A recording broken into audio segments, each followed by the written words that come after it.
Hello, so today I am going to talk to you about revision and why it is so important if you would really like to be a writer. I'd like to start you off with a few quotes that I found in particular. It's very interesting.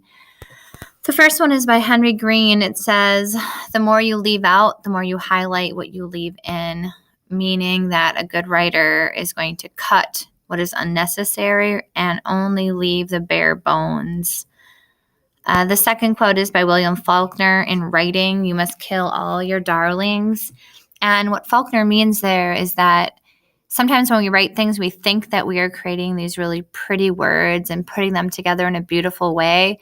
But if the beauty of the words interrupts the actual meaning and reading of your piece, sometimes even if what you write is very pretty, you're going to have to cut some sections. You're going to have to cut those darlings. The next one is from Raymond Chandler. He says, "Throw up into your typewriter every morning." So that's his version of free writing. "And then clean up every noon." So it's a great way to produce writing is to just write and write and write pages upon pages every day. But what you really need to remember as a writer is that it's important that you clean up that work after the fact. And finally, Don Roth says, "I found the best way to revise your own work is to pretend that somebody else wrote it and then to rip the living crap out of it." Now, this one is really difficult. And so often what I suggest to my new writers would be that you would take a couple days away from a piece before you try to revise it, because often when we first write something, we are immune to the problems within it. But if you get some distance, you will probably be able to look at your work more objectively. So before we do anything else, I really want to point out that there are major differences between editing and revision. So maybe what you're used to in other classes would be that you would edit a piece of writing. And primarily what editing means is that you just look for tiny, small changes that could be made. A lot of times more grammar and punctuation.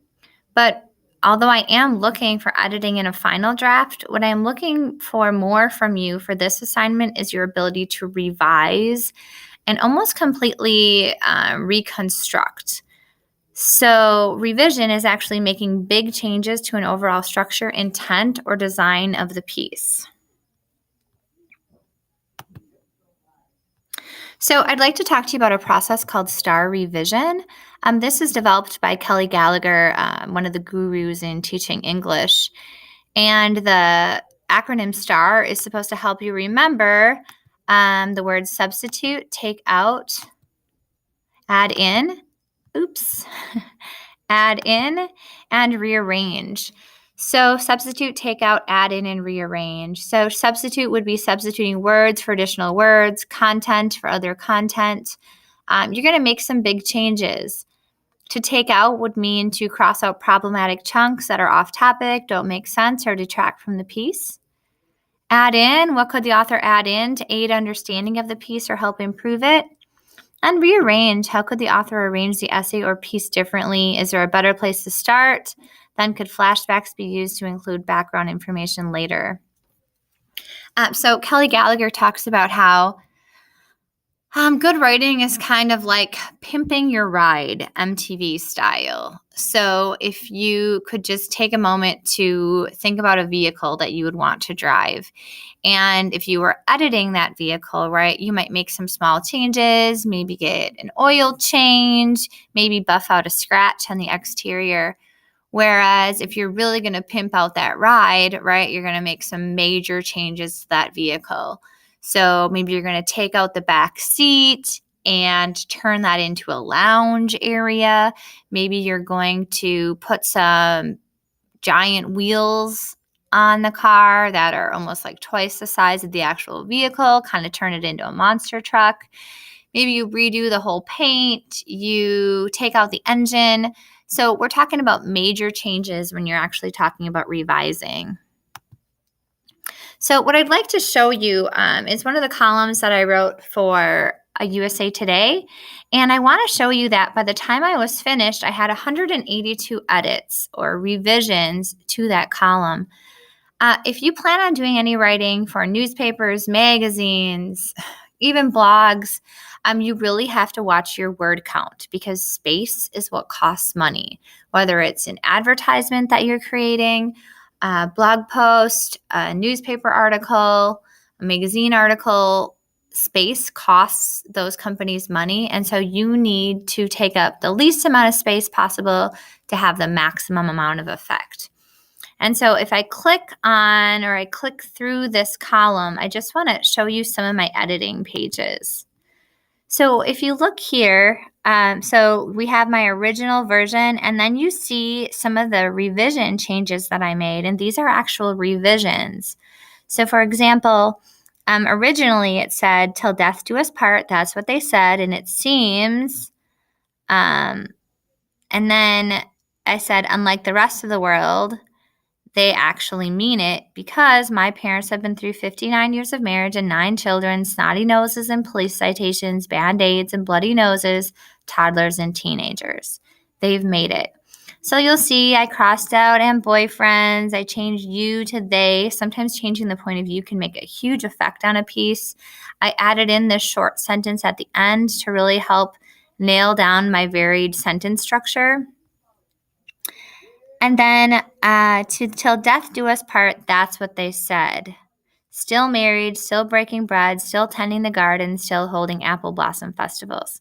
But then that sounded clunky to me, right? So I added some in. "Till death do us part," that's what they said. Extending to each other the smooth and somewhat foolish hands of youth. Now with crinkled smiles and wrinkled brows, 59 years later, they are still married, still breaking bread, still tending the garden, still holding apple blossom festivals and turkey dinners, still watching sunsets and laughing over a deck of cards, a living testament to the fact that marriages can work. So again, you're seeing some major changes. Some things crossed out, some things are added in. If we click to the next screen, you'll see some more major changes. So originally in the column I wrote, "Love is about the little things, but not in the hokey gestures suggested in cosmopolitan magazines or in a quick search on Google for how to make your relationship last." I didn't like the way that sounded in my piece, so I changed it to say, "When I think about their story, this is what I realize. The self-help books are right. Love is about the little things, but not in the bouquets of roses and candlelit dinners illustrated in sappy romance movies." So I decided instead of using Cosmo to talk about romance movies. What I really want you to notice is even though I was very attached to these lines, like "Love is, I'll start to do the caramel apples, you have enough to do in the store," I didn't have enough room for it, so I cut it and I added something else. I didn't have enough room for this next line, so I had to cut it. Lots of cuts, lots of additions. So my additions are in the highlighted section and my cuts are crossed out. And in each of those choices, right, I had to think about what did I really want this piece to say and how could I say it in the best possible way. So when I look at your final pieces, I want to see the same attention to detail. You'll look at, I had supersized candy bars. So right here, supersized candy bars from Aldi's. I wanted to add something a little bit more specific, so I said supersized candy bars with almonds from Aldi's, trying to add to that sensory detail. I added in pajama clad to add sensory detail to this scene. Just lots of changes, and I just want you to really notice how important it is to make those changes. My original ending said, "Love is looking down when everyone else has crashed to see someone is still holding your hand." And then I added some stuff about Wisconsin weather that I didn't have before. All of these changes really ended up making the final piece what it was, and it focused it how I wanted it to be focused. So if you're interested in looking at that final draft and what came out of it, you'll see here's my Post-Crescent version, and then here's my Google Doc. But what I really want you to take away from today is that you cannot grow too attached to your writing. You have to step back, reevaluate what you want the piece to do, who your audience is, and how can you say what you want to say in the most meaningful way without taking up more space than is necessary. If you think about it, our lives are so full and busy that we don't need added clutter. And that's the way you need to think about your writing. You want every word to be carefully chosen, every verb, and that way you can let your writing speak for itself. I look forward to seeing your revisions.